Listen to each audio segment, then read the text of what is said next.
crianças, tudo bem? Hoje a Pro veio falar de uma letrinha que a gente já fez, mas nós vamos relembrar. É a letrinha B.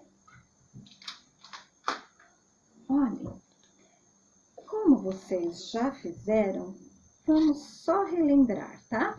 A letrinha B, nós fazemos assim. Desce uma reta e faz 2 meios círculos. Como é mesmo? Desce uma reta e faz 2 meia bolinha, tá? E o som da letrinha B é B. B.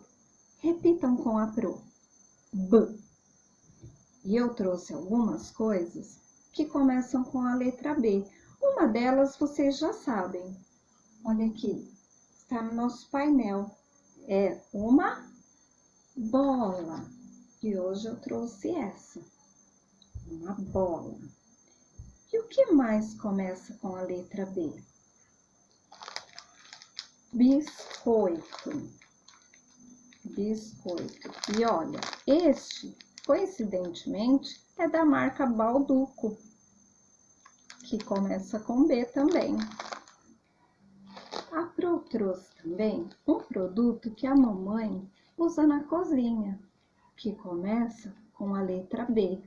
É uma esponja de aço. Esponja não começa com B, mas a marca desse produto começa com B e tem 2 Bs, ó. Bombril.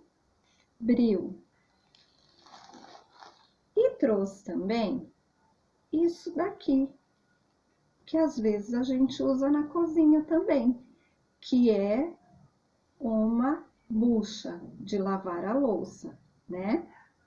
Eu vou colocar assim a letra B para ficar mais fácil para vocês verem o que eu vou fazer. Eu vou ligar todos esses produtos à letra B. Bucha começa com B. Bola começa com B, biscoito começa com B e bombril começa com B. Sabe como faz a letrinha B? B. Vamos fazer de novo? B. Agora, nós vamos usar essa apostilinha aqui também, tá? A mamãe vai na página da letrinha B. Ó, o que começa com a letra B? Baleia. Vocês vão pintar a baleia, passar o dedinho na letra B, do jeito que a Pro ensinou, e vão decorar a letra B, tá bom?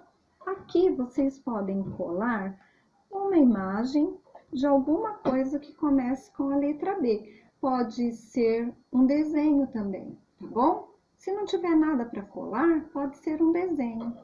Até a próxima, tá, pessoal?